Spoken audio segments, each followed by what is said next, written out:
Boss ने जिसको जो बोलना है बोल ले, बट अगर देश के खिलाफ एक शब्द भी बोला तो सीधा अंदर जाओगे। ऐसा मैं नहीं, इंडियन लॉज कहते हैं।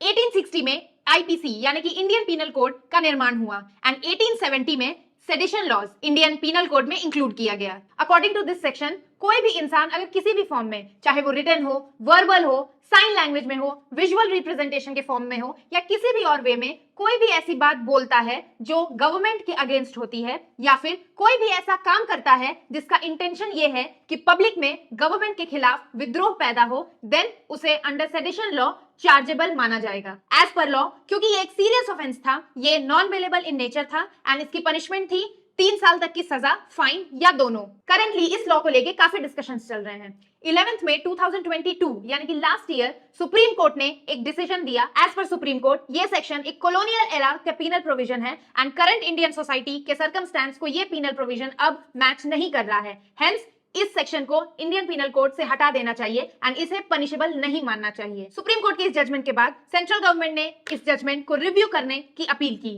एंड ये matter Law Commission of India के पास गया। As per the latest report of Law Commission of India, sedition law is a reasonable restriction on the fundamental right of your free speech. Just because कोई law या legal provision colonial period में बना था, that doesn't mean कि इप्सो facto यानी कि by that very fact उस law को हटा दिया जाए। लॉ कमीशन ने यह भी कहा कि अगर सेडिशन लॉ को आईपीसी से हटा दिया जाएगा, then such acts will be treated under special laws और अंडर काउंटर टेरर लेजिस्लेशन, जिसके provisions are much more stringent than IPC. Hence as per Law Commission sedition law को न सिर्फ आईपीसी में रहने देना चाहिए बल्कि इस लॉ में एक अमेंडमेंट करना चाहिए, विच इज, क्योंकि पहले इसकी पनिशमेंट 3 साल तक की थी, लॉ कमीशन का ये सजेशन है कि इस पनिशमेंट को बढ़ा के 7 साल तक कर देना चाहिए।